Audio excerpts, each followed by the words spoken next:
আসসালামু আলাইকুম, স্বাগত জানাচ্ছি চ্যানেল আই সংবাদে। সংবাদ কক্ষে আপনাদের সাথে আছি আমি প্রিয়াঙ্কা। বিস্তারিত সংবাদের শুরুতেই জানিয়ে দিচ্ছি ফ্রেশ আটা ময়দা সুজি সংবাদ শিরোনামগুলো। ইরানের সরকার বিরোধী আন্দোলনে প্রাণহানি 12,000 ছাড়িয়েছে। বিক্ষোভকারীদের মৃত্যুদণ্ড কার্যকর করলে ট্রাম্পের কঠোর পদক্ষেপের হুঁশিয়ারি। থাইল্যান্ডে চলন্ত ট্রেনের উপর নির্মাণ কাজে ব্যবহৃত ক্রেন পড়ে কমপক্ষে 22 জন নিহত, আহত অনেকে। ট্রেনের বগি লাইনচ্যুত হয়ে আগুন। 12 ফেব্রুয়ারিতেই নির্বাচন হবে বলে মার্কিন কূটনীতিকদের জানালেন প্রধান উপদেষ্টা। ভোট ঘিরে ভুয়া খবর ও বিভ্রান্তি ছড়ানো হচ্ছে মন্তব্য। গুম খুনের অভিযোগে সাবেক সেনা কর্মকর্তা জিয়াউল হাসানের বিরুদ্ধে বিচার শুরুর নির্দেশ। প্রথম সাক্ষ্য গ্রহণ 8 ফেব্রুয়ারি। এবং চাঁদপুরে রাবেয়া মতিন কল্যাণ ফাউন্ডেশনের সহযোগিতায় প্রকৃতি ও জীবন স্বাস্থ্য সেবা কেন্দ্রের ঔষধ কম্বল বিতরণ, টেকসই উন্নয়ন নিশ্চিতের তাগিদ।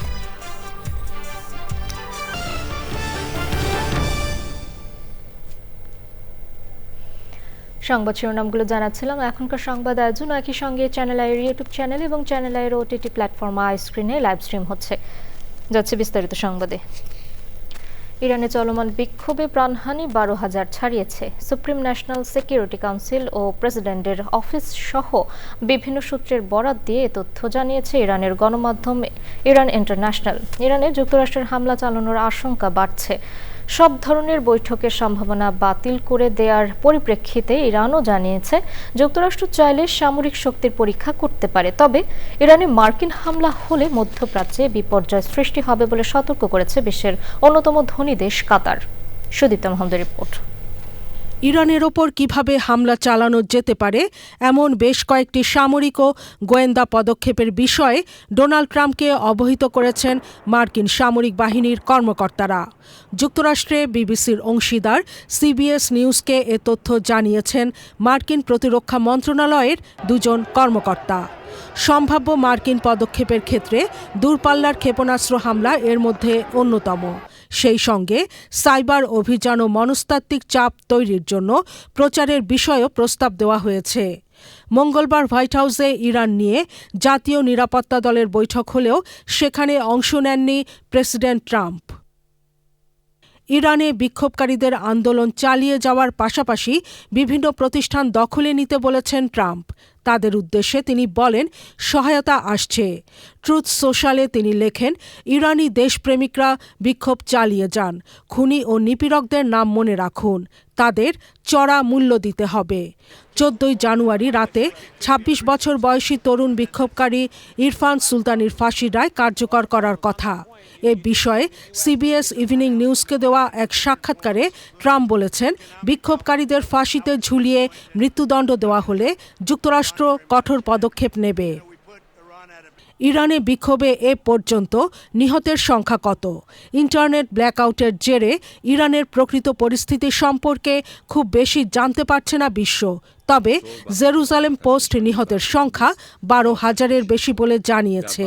নিহতের সংখ্যা 3,000 ছাড়িয়েছে বলে জানিয়েছে নিউ ইয়র্ক টাইমস। ইরানে হামলা হলে মধ্যপ্রাচ্য পরিস্থিতি কোন দিকে যাবে? দোহায় এক সংবাদ সম্মেলনে তেল গ্যাস সমৃদ্ধ বিশ্বের অন্যতম ধনী দেশ কাতারের পররাষ্ট্র মন্ত্রণালয়ের মুখপাত্র মাজেদ আল আনসারি বলেছেন, যে কোনো ধরনের উত্তেজনা বাড়লে তা মধ্যপ্রাচ্য ও এর আশপাশে বিপর্যয়কর পরিস্থিতি ডেকে আনবে। ইরানের পররাষ্ট্রমন্ত্রী আব্বাস আরাকচি বলেছেন, যুক্তরাষ্ট্র চাইলে ইরানের সামরিক শক্তি পরীক্ষা করতে পারে। এর আগেও ওয়াশিংটন তা করেছে এবং ফলাফল দেখেছে। ইরানে সম্ভাব্য হামলার বিষয়ে যুক্তরাষ্ট্রের সমালোচনায় রাশিয়া। ইরানের সঙ্গে বাণিজ্যিক সম্পর্কে যুক্ত দেশগুলোর পণ্যের ওপর 25% শুল্ক আরোপে যুক্তরাষ্ট্রের ঘোষণাকে ব্ল্যাকমেইল বলেছে রাশিয়া। ইরানে বিক্ষোভকারীদের প্রতি সমর্থন জানিয়ে শান্তিতে নোবেলজয়ী মালালা ইউসুফজাই এক্সে দেওয়া এক পোস্টে বলেছেন, ইরানের প্রতিবাদ শুধু রাজনৈতিক বিষয় নয়, এটি নারী ও কিশোরীদের দীর্ঘদিনের অধিকারহীনতার বিরুদ্ধে সংগ্রামের অংশ। Sudipta Mahmud, channel I. থাইল্যান্ডে একটি চলন্ত ট্রেনের উপর নির্মাণ কাজে ব্যবহৃত ক্রেন ধসে অন্তত 22 জন নিহত হয়েছেন। আহত হয়েছেন বহু মানুষ। উদ্ধার কাজ চলছে, নিহতের সংখ্যা আরও বাড়তে পারে বলে আশঙ্কা করা হচ্ছে। বুধবার সকালে রাজধানী ব্যাংককের উত্তরে নাখন রাজচাসীমা প্রদেশে চলন্ত ট্রেনের উপর ক্রেন পড়লে ট্রেনটি লাইনচ্যুত হয় এবং অল্প সময়ের জন্য আগুন ধরে যায়। ট্রেনটির আসন পরিকল্পনা অনুযায়ী এতে 195 জন যাত্রী ও কর্মী ছিলেন বলে জানিয়েছে থাইল্যান্ডের স্টেট রেলওয়ে।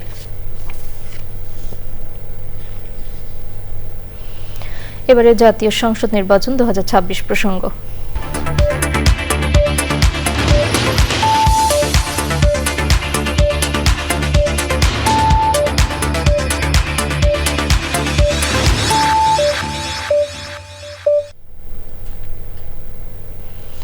প্রধান উপদেষ্টা প্রফেসর মোহাম্মদ ইউনূস বলেছেন, আগামী 12 ফেব্রুয়ারি নির্ধারিত সময় অনুযায়ী সাধারণ নির্বাচন ও গণভোট অনুষ্ঠিত হবে। এ বিষয়ে অন্তর্বর্তী সরকার প্রতিশ্রুতিবদ্ধ। ডোনাল্ড ট্রাম্প প্রশাসনে দায়িত্ব পালনকারী যুক্তরাষ্ট্রের 2 সাবেক জ্যেষ্ঠ কূটনীতিক আলবার্ট গম্বিস ও মস ট্যান মঙ্গলবার সন্ধ্যায় রাষ্ট্রীয় অতিথি ভবন যমুনায় প্রধান উপদেষ্টার সঙ্গে সৌজন্য সাক্ষাৎ করলে তিনি একথা বলেন। এ সময় প্রধান উপদেষ্টা বলেন, নির্বাচনকে ঘিরে ভুয়া খবরের বন্যা ও পরিকল্পিতভাবে বিভ্রান্তি ছড়ানো হয়েছে। তবে অন্তর্বর্তী সরকার আগামী 12 ফেব্রুয়ারি নির্বাচন অনুষ্ঠানের প্রতিশ্রুতিতে অটল। অন্তর্বর্তী সরকার নির্বাচনী ফলাফল ঘোষণা শেষে গণতান্ত্রিকভাবে নির্বাচিত সরকারের কাছে ক্ষমতা হস্তান্তর করবে। প্রধান উপদেষ্টা বলেন, কে কি বলল তা বিবেচ্য নয়। নির্ধারিত 12 ফেব্রুয়ারিতেই নির্বাচন অনুষ্ঠিত হবে, এর একদিন আগেও নয়, একদিন পরেও নয়। তিনি আরও বলেন, ভোট হবে অবাধ, সুষ্ঠু, শান্তিপূর্ণ ও উৎসব মুখর পরিবেশে। যুক্তরাষ্ট্রের সাবেক ভারপ্রাপ্ত under secretary of state Albert Gombis এবং সাবেক ambassador at large Morse Tan বাংলাদেশে সফর করেছেন। প্রায় 1 ঘণ্টাব্যাপী বৈঠকে প্রধান উপদেষ্টা ও সফররত কূটনীতিকরা আসন্ন নির্বাচন, জুলাই গণঅভ্যুত্থান ও এর পরবর্তী পরিস্থিতি, তরুণ আন্দোলনকারীদের উত্থান, জুলাই সনদ ও গণভোট, নির্বাচনকে লক্ষ্য করে ছড়ানো ভুয়া খবর, মিস ইনফরমেশন, রোহিঙ্গা সংকট এবং জুলাই পরবর্তী বাংলাদেশের প্রেক্ষাপটে ট্রুথ অ্যান্ড রিকনসিলিয়েশন সম্ভাবনা সহ বিভিন্ন গুরুত্বপূর্ণ বিষয় নিয়ে আলোচনা করেন। ত্রয়োদশ জাতীয় সংসদ নির্বাচনে মনোনয়ন ফিরে পেতে নির্বাচন কমিশনের প্রার্থীদের আপিল আবেদনের শুনানি চলছে 5ম দিনের মতো। এ নিয়ে জানতে ওবায়দুল রশিদের কাছে যাচ্ছি, তিনি নির্বাচন কমিশনে আছেন। ওবায়দুল, নির্বাচন কমিশনে আপিলের আজকে শুনানির বিস্তারিত জানাবেন আমাদের। ধন্যবাদ। দুপুর 1টা থেকে দুপুর 2টা এই 1 ঘন্টা ছিল মধ্যাহ্ন বিরতি। তো মধ্যাহ্ন বিরতির পরে আবারও শুরু হয়ে গেছে এই আপিল শুনানি। তো এর আগে দুপুর 1টা পর্যন্ত সকাল 10টা থেকে যে আপিল শুনানি শুরু হয়, সেখানে মোট 50টি আপিল শুনানি শেষ হয়েছে, যার মধ্যে 41টি মঞ্জুর হয়েছে এবং 9টি আপিল নামঞ্জুর হয়েছে এবং আজকে আরও 50টি আপিল শুনানি হবে। আজকে মোট 100টি আপিল শুনানি হচ্ছে, যদিও এর আগে প্রতিদিন 70টি করে আপিল শুনানি হতো। তো আজকের কার্যতালিকায় রয়েছে 100টি, যেটি হচ্ছে 281 নম্বর থেকে 380 নম্বর যে আবেদন রয়েছে সেটি। মোট 645টি আপিল আবেদন জমা পড়েছে নির্বাচন কমিশনে। তো নির্বাচন ভবনে যে আপিল শুনানি হচ্ছে এটি আজকে প্রতিদিনের মধ্যে শেষ হবে বিকেল 5টায়। এবং আজকে যেই আপিল শুনানিতে যাদের আপিল মঞ্জুর হচ্ছে, দেখা যাচ্ছে যে বেশিরভাগই আসলে স্বতন্ত্র প্রার্থী, কারণ স্বতন্ত্র প্রার্থীদেরই সবচেয়ে বেশি প্রার্থিতা বাতিল হয়েছিল এবং সেই স্বতন্ত্র প্রার্থীদের যে মূল কারণটি ছিল সেটি আসলে সেটি হচ্ছে যে 1% ভোটারের সমর্থন, সেখান থেকে যে দৈবচয়ন ভিত্তিতে 10 জনকে নির্বাচন কমিশন থেকে ডাকা হয়, রিটার্নিং অফিসার ডেকেছিলেন, তার মধ্যে থেকে যাদেরকে পাননি সেই হিসেবে বাতিল, তাদেরকে নিয়ে আসলে আজকে তারা বা প্রতিদিনই তারা উপস্থিত হচ্ছেন আপিল ক্রমিক অনুসারে এবং তার পরবর্তীতে এই আপিল শুনানিতে তাদেরটি মঞ্জুর হচ্ছে এবং তারা কথা যেটি বলছেন আমাদের সাথে সেই বিষয়ে ওই 1% ভোটারের সমর্থন, এই বিষয়টি যেন আর না থাকে, সেই বিষয়টি তারা দাবি জানিয়েছেন এবং বিকাল 5টার পরে শেষ হবে এবং এর পরবর্তীতে যেই বিকেল 5টার পরে জানা যাবে আসলে কতগুলো আপিল মঞ্জুর হলো এবং কতগুলো নামঞ্জুর হলো। প্রিয়াঙ্কা, ধন্যবাদ ওবায়দুল। আমরা পরবর্তীতে আরো জানবো আপনার কাছে। এবারে থাকছে অন্যান্য সংবাদ। 104 জনকে গুম ও খুনের অভিযোগে সাবেক সেনা কর্মকর্তা জিয়াউল আহসানের বিরুদ্ধে অভিযোগ গঠন করে বিচার শুরুর নির্দেশ দিয়েছেন ট্রাইব্যুনাল 1। আসামির অব্যাহতির আবেদন খারিজ করে ওই আদেশ দেন আদালত। আগামী 8ই ফেব্রুয়ারি সূচনা বক্তব্য সাক্ষ্য গ্রহণের দিন ঠিক করা হয়েছে। তবে আসামি জিয়াউল আহসান নিজেকে নির্দোষ দাবি করেন। মাজহারুল হক মান্নার রিপোর্ট। গুম খুনের অভিযোগে সাবেক সেনা কর্মকর্তা জিয়াউল আহসানের বিরুদ্ধে 3টি অভিযোগ আনে প্রসিকিউশন। এতে গাজীপুরের জিয়াউলের উপস্থিতিতে সজল সহ 3 জনকে হত্যা, বরগুনার পাথরঘাটা উপজেলার বলেশ্বর নদীর মোহনায় 2010 থেকে 2013 সাল পর্যন্ত নজরুল ইসলাম মল্লিক সহ 50 জনকে হত্যা এবং সুন্দরবনের বিভিন্ন অঞ্চলে কথিত বনদস্যু দমনের আড়ালে 50 জনকে হত্যার অভিযোগ আনা হয়। গুম খুনের মহাকাব্যিক ভূমিকায় জিয়াউল আহসান ছিলেন বলে দাবি করে প্রসিকিউশন।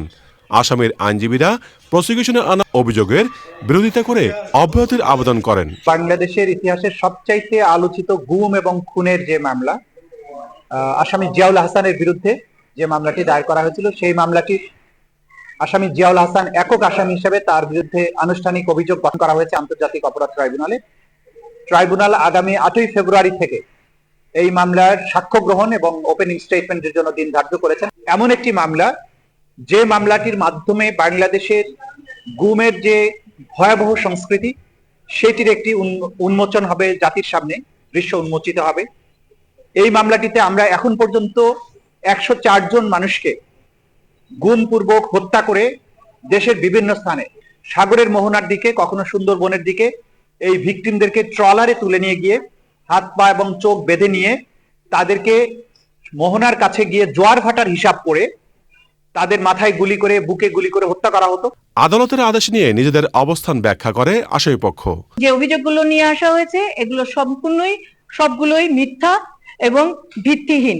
এর কোনো হিসাব নাই এবং এর কোনো সত্যতা নাই। আমরা আগে অর্ডারটা পাবো, তারপরে আমরা বুঝতে পারবো যে কি পদক্ষেপ নেওয়া উচিত। গত 17 ডিসেম্বর জিয়াউল আহসানের বিরুদ্ধে 3টি অভিযোগ আমলে নেয় ট্রাইব্যুনাল 1। ওই দিনই তার বিরুদ্ধে আনুষ্ঠানিক অভিযোগ দাখিল করে prosecution. Mazharul Haque Manna, Channel I, Dhaka. প্রবাসী অধ্যুষিত চাঁদপুরের কৃষিপ্রধান সাবদি গ্রাম জলবায়ু পরিবর্তনের অভিঘাত ও নানা মৌসুমী দুর্যোগ পেরিয়ে ঝেঁকে বসা শীত ও রোগ শোকে কাবু, দারিদ্র্য সীমার নিচে বাস করা স্থানীয় নিম্ন আয়ের মানুষ। সুবিধাবঞ্চিত মানুষকে স্বস্তি দিতে রাবেয়া মতিন কল্যাণ ফাউন্ডেশনের সহযোগিতায় বিনামূল্যে স্বাস্থ্যসেবা ও কম্বল বিতরণ করেছে প্রকৃতি ও জীবন স্বাস্থ্যসেবা কেন্দ্র। এমন উদ্যোগে কৃতজ্ঞতার পাশাপাশি এই জনপদের টেকসই উন্নয়ন নিশ্চিতের তাগিদ সুধীজনদের। আব্দুল করিমের ভিডিও চিত্রে মোশাহিদ রনির রিপোর্ট।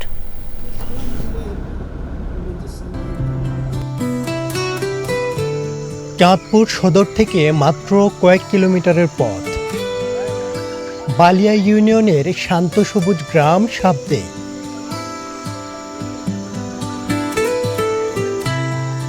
গ্রামটি কৃষি প্রধান এবং প্রবাসী অধ্যুষিত এলাকা হিসেবে পরিচিত।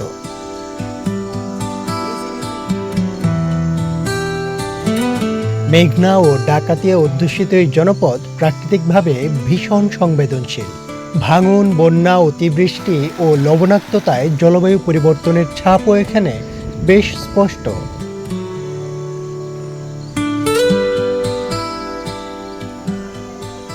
সাম্প্রতিক বছরগুলোতে এলাকায় সচ্ছল পরিবারের সংখ্যা বাড়লেও অন্তত 22% মানুষ এখনও দারিদ্র্যসীমার নিচে বাস করে।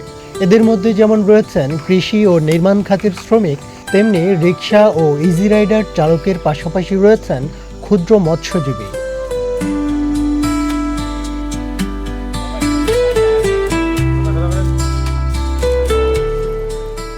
জেঁকে বসা শীত ও নানান রোগে জর্জরিত জনগণকে স্বস্তি দিতে রাবেয়া মতিন কল্যাণ ফাউন্ডেশনের সহযোগিতায় বিনামূল্য স্বাস্থ্যসেবা, ওষুধ প্রদান ও কম্বল বিতরণ করেছে প্রকৃতি ও জীবন স্বাস্থ্যসেবা কেন্দ্র।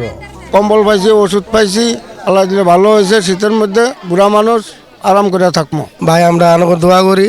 সমস্যা হাঁটু ব্যথা, ওষুধ পাইছি, খুশি হলাম। এখানে ফ্রিতে ওষুধ দিছে, কম্বল পাইছি, খুশি হয়েছি। টাকা পয়সা নাই তো আমরা একটু ফ্রিতে ওষুধও পাইছি। ওষুধ দেওয়া হয়েছে এবং ডক্টরি ট্রিটমেন্ট করা হয়েছে। আমরা অসময় মানুষ, আমরা পাইছি, আমরা খুশি হয়েছি। যে দিছে হেরালা বাসের, আমরা বাইদের সবাইকে দোয়া করি। সেবামূলক এমন কর্মকাণ্ডে কৃতজ্ঞতা সুধীজনদের।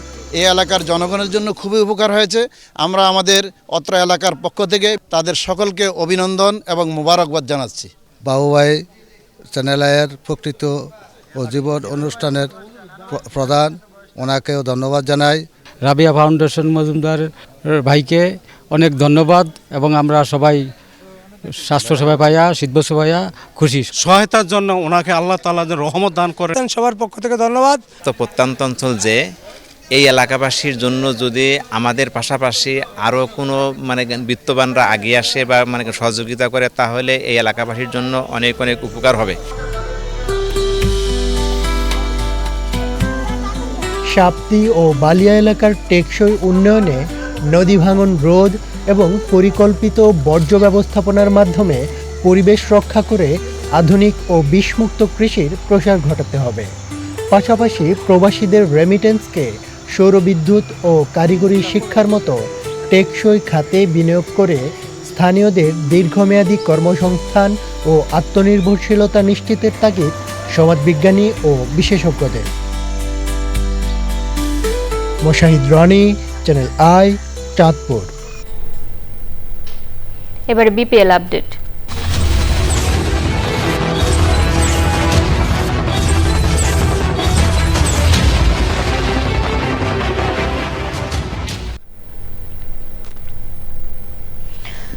ম্যাচের 24টি সিলেটে অনুষ্ঠিত হওয়ার পর ফ্র্যাঞ্চাইজি টি-20 লিগ বিপিএল এর চূড়ান্ত পর্ব ফিরছে রাজধানী ঢাকায়। শেষ 10 ম্যাচের ঢাকা পর্ব বৃহস্পতিবার মিরপুরের হোম অফ ক্রিকেটে শুরু হচ্ছে। দুপুরে 1টায় চট্টগ্রাম রয়্যালস খেলবে নোয়াখালী এক্সপ্রেসের বিরুদ্ধে। সন্ধ্যা 6টায় শুরু হবে সিলেট টাইটান্স ও রাজশাহী ওয়ারিয়র্সের ম্যাচ। 6 দলের এই আসরে 24 ম্যাচ শেষে রাজশাহী ওয়ারিয়র্স, চট্টগ্রাম রয়্যালস ও সিলেট টাইটান্স এর মধ্যে প্লে অফ নিশ্চিত করেছে। চতুর্থ স্থানে থাকা রংপুর রাইডার্সের সঙ্গে প্লে অফের দৌড়ে গাণিতিক সমীকরণে টিকে আছে ঢাকা ক্যাপিটালস ও নোয়াখালী এক্সপ্রেস। শেষ 2 ম্যাচের অন্তত একটিতে জিতলে ঢাকা ও নোয়াখালীর ধরাছোঁয়ার বাইরে থেকে প্লে অফ নিশ্চিত করবে রংপুর রাইডার্স। রংপুর রাইডার্স শেষ 2 ম্যাচ হেরে গেলেই লড়াইয়ে ফিরবে Dhaka Capitals O Noakhali express. 19 January play of পর্ব শুরু, 23 জানুয়ারি অনুষ্ঠিত হবে ফাইনাল। বৈশ্বিক মানদণ্ড মেনে সামাজিক ও পরিবেশগত দিক বজায় রেখে নির্মাণের উপর জোর দিতে কনস্ট্রাকশন প্রতিষ্ঠানগুলোর প্রতি আহ্বান জানিয়েছেন পরিবেশবিদ ও বিশেষজ্ঞরা। বুধবার রাজধানীর International Federation of Asian and Western Pacific Construction Association ইফাপকার 44তম মিড টার্ম এক্সিকিউটিভ বোর্ড মিটিংয়ে তারা এই কথা বলেন। লায়লা নওশিনের রিপোর্ট।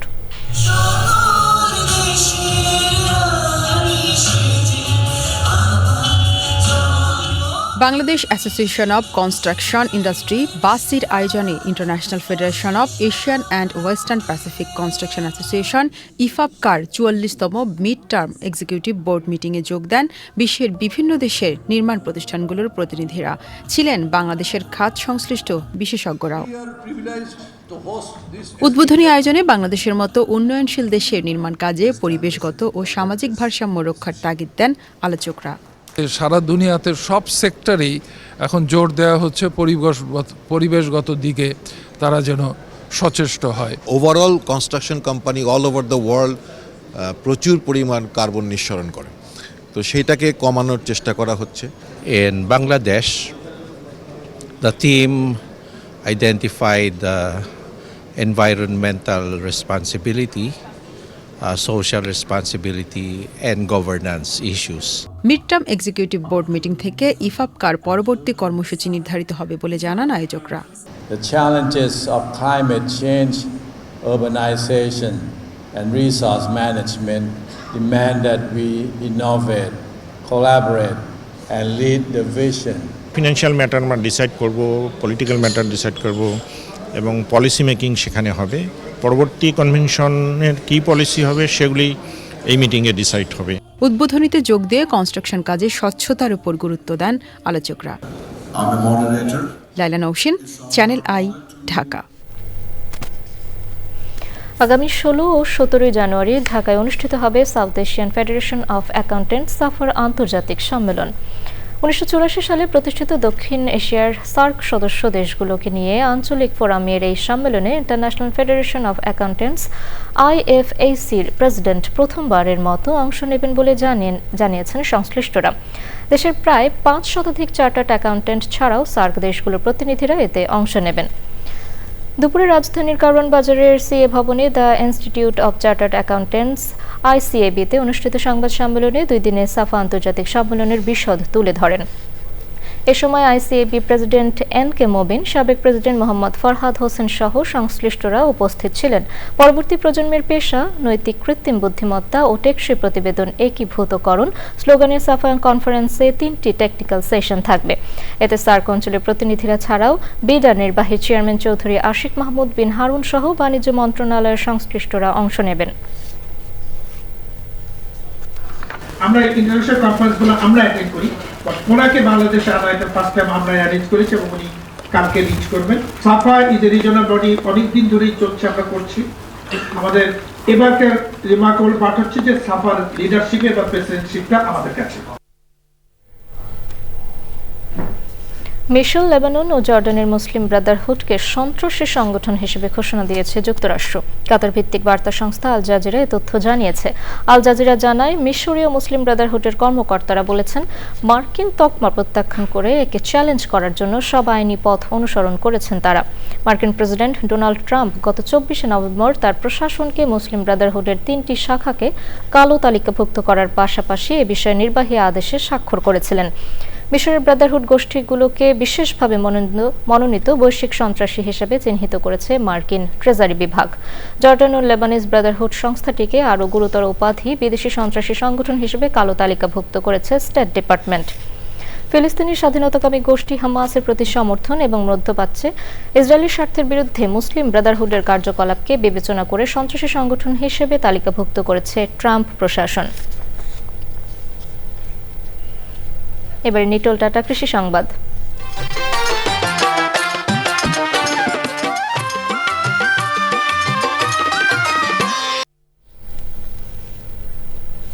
সিরাজগঞ্জ জেলায় এবছরও রেকর্ড পরিমাণ সরিষার আবাদ হয়েছে। আবহাওয়া অনুকূলে থাকায় ফলনও হয়েছে আশানুরূপ। পাশাপাশি সরিষা ফুল থেকে মধু সংগ্রহ করতে জেলার বিভিন্ন প্রান্তে মৌবাক্স বসিয়েছেন খামারিরা। সিরাজগঞ্জ থেকে ফেরদৌস রবিনের তথ্য, ভিডিও চিত্রে রাজীব আহমেদের রিপোর্ট। চলতি মৌসুমে সিরাজগঞ্জের চলনবিল অধ্যুষিত তারাস, রায়গঞ্জ, উল্লাপাড়া ও শাহজাদপুর উপজেলায় 90,550 হেক্টর জমিতে সরিষার আবাদ হয়েছে।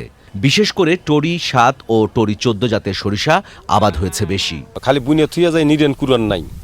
হ্যাঁ, নিরেন কুরান নাই, 90 দিনের ভিতরে আমার এই ফসলটা উঠে যাচ্ছে। এটা সরিষা আবাদ বারিক 14 এবং টরি 7, এই আবাদটা করাতে আমরা বর্তমানে অনেক লাভবান এবং কৃষকরাও লাভবান। দেশের বিভিন্ন জায়গা থেকে মধু সংগ্রহ করতে জেলার বিভিন্ন প্রান্তে 3000-এরও বেশি মৌবক্স বসিয়েছেন 2 শতাধিক খামারিরা। এখানে প্রচুর পরিমাণ সরিষা আছে, আমরা এই সরিষার মধু কালেক্ট করার জন্য এখানে আসছি সেই সাতক্ষীরা থেকে। তো প্রচুর পরিমাণে মধু উৎপাদনের একটা আশা আছে, 100+ মন টার্গেট আছে আমাদের এইখানে। সরিষা ও মধুর উৎপাদন বাড়ানোর পাশাপাশি ভোজ্য তেলের আমদানি নির্ভরতা কমাতে নানা পরামর্শ ও সহযোগিতা দিচ্ছে কৃষি বিভাগ। এবছর আসলে আবহাওয়া খুবই ভালো। এখন পর্যন্ত অক্টোবর মাসে বৃষ্টি হওয়াতে আমরা একটু পিছিয়ে গেছি, কিন্তু সেই দেরিটাকে আমরা পুষিয়ে নিয়েছি। এখন সর্বত্র সরিষার ফুলে মাঠ ভরপুর। আমরা আশা করতেছি এবছর কোনো রকম প্রতিকূলতা যদি না থাকে, প্রাকৃতিক দুর্যোগ যদি না হয়, তাহলে আমরা সরিষার একটি ভালো ফলন আশা করছি। জেলায় এবার 1.5 লাখ টন সরিষা ও 400 টন মধু উৎপাদনের লক্ষ্য নির্ধারণ করেছে কৃষি বিভাগ, যার বাজার মূল্য প্রায় 1100 কোটি টাকা। Rajib Ahmed, Channel i. এবারে প্রকৃতি সংবাদ।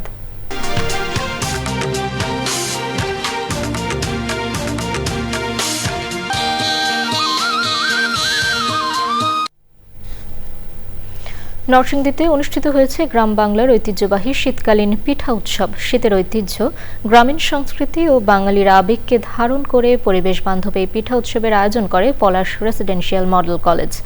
নানা শ্রেণী পেশার মানুষের উপস্থিতিতে উৎসব মুখর ও প্রাণবন্ত হয়ে ওঠে মেলা প্রাঙ্গণ। নরসিংদী থেকে সুমন রায়ের রিপোর্ট। শীতের আগমনী বার্তার সাথে গ্রাম বাংলার ঘরে ঘরে শুরু হয় বাহারি পিঠাপুলির আয়োজন। তবে শহর এবং শহরতলিতে এই চিত্র ব্যতিক্রম। ফাস্টফুডের ভিড়ে হারিয়ে যেতে বসেছে গ্রাম বাংলার ঐতিহ্য। পুলি, পাটিসাপটা, নকশি, মালপোয়া, পাকন, ঝিনুক, মাতাল সহ রকমারি ও ঐতিহ্যবাহী পিঠাপুলির সাথে নতুন প্রজন্মকে পরিচিত করতে পলাশ রেসিডেন্সিয়াল মডেল কলেজে পিঠা উৎসব। আমাদের পূর্বপুরুষের বাড়িতে অনেক ধরনের পিঠা, পায়েস, অনেক কিছুর আয়োজন করা হতো। সেই সংস্কৃতিকে ধরে রাখার জন্য আগামী প্রজন্মের জন্য আমরা এটার চেষ্টা করছি। 20 ধরনের উপরে এখানে পিঠা রয়েছে, তারপরে নিজে হাতে তৈরি কেক। আমাদের যে একটা ঐতিহ্য আছে, আজকের এই পিঠা উৎসবের মাধ্যমে সেই ঐতিহ্যই ফুটে উঠলো। এই আয়োজনের অনুপ্রেরণা হচ্ছে যায় আমাদের পুরাতন ঐতিহ্যকে ধরে রাখা। প্লাস্টিক বর্জন করে বাঁশ, কাঠ, মাটির হাঁড়ি-পাতিল সহ প্রাকৃতিক উপকরণে তৈরি স্টল নজর কাড়ে সবার। প্লাস্টিক মুক্ত রাখছি যেন আমাদের স্টলে কোনো রকমের প্লাস্টিকের কোনো জিনিস না থাকে, কারণ প্লাস্টিক আমাদের পরিবেশ দূষণ করে। এর মধ্যে ইউনিক কিছু পিঠা পাবেন যেটা আমাদের বাংলাদেশের ঐতিহ্যকে তুলে ধরে। এটার মাধ্যমে আমাদের হারানো যেই ঐতিহ্য ছিল ওইটা আজকে ফুটে উঠেছে। লঙ্কাপতি আছে, মাংস পুলি আছে, মাংস চমচা আছে। এমন আয়োজন দেশীয় সংস্কৃতি চর্চায় আগ্রহ বাড়াবে প্রত্যাশা আয়োজকদের। বিভিন্ন ধরনের কো-কারিকুলার অ্যাক্টিভিটিস আয়োজন করে থাকে। তারই ধারাবাহিকতা আমাদের আজকের এই শীতকালীন পিঠা উৎসবটি Palash residential model school and college সারা বাংলাদেশের শিক্ষা ব্যবস্থায় একটি গুণগত অনুকরণীয় পরিবর্তনের জন্য কাজ করবে। ঐতিহ্যবাহী এই পিঠা উৎসবে 10টি স্টলে ছিল শতাধিক রকমের পিঠার পসরা। নরসিংদী থেকে সুমন রায়, চ্যানেল আই। দর্শক, সবশেষে ফ্রেশ আটা ময়দা সুজি সংবাদ শিরোনামগুলো জানিয়ে দিচ্ছি আরও একবার। ইরানে সরকার বিরোধী আন্দোলনে প্রাণহানি 12,000 ছাড়িয়েছে। বিক্ষোভকারীদের মৃত্যুদণ্ড কার্যকর করলে ট্রাম্পের কঠোর পদক্ষেপের হুঁশিয়ারি। থাইল্যান্ডে চলন্ত ট্রেনের ওপর নির্মাণ কাজে ব্যবহৃত ক্রেন পড়ে কমপক্ষে 22 জন নিহত ও আহত অনেকে। ট্রেনের বগি লাইনচ্যুত হয়ে আগুন। 12 ফেব্রুয়ারিতেই নির্বাচন হবে বলে মার্কিন কূটনীতিকদের জানালেন প্রধান উপদেষ্টা। ভোট ঘিরে ভুয়া খবর ও বিভ্রান্তি ছড়ানো হচ্ছে মন্তব্য। গুম খুনের অভিযোগে সাবেক সেনা কর্মকর্তা জিয়াউল আহসানের বিরুদ্ধে বিচার শুরুর নির্দেশ। প্রথম সাক্ষ্য গ্রহণ 8 ফেব্রুয়ারি। এবং চাঁদপুরের রাবেয়া মতিন কল্যাণ ফাউন্ডেশনের সহযোগিতায় প্রকৃতি ও জীবন স্বাস্থ্য সেবা কেন্দ্রের ঔষধ কম্বল বিতরণ, টেকসই উন্নয়ন নিশ্চিতের তাগিদ।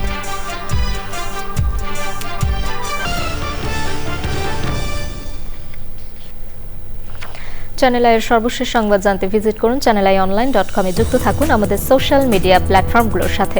দর্শক, এখনকার সংবাদ আয়োজন এই পর্যন্তই। এতক্ষণ সাথে থাকার জন্য ধন্যবাদ সবাইকে।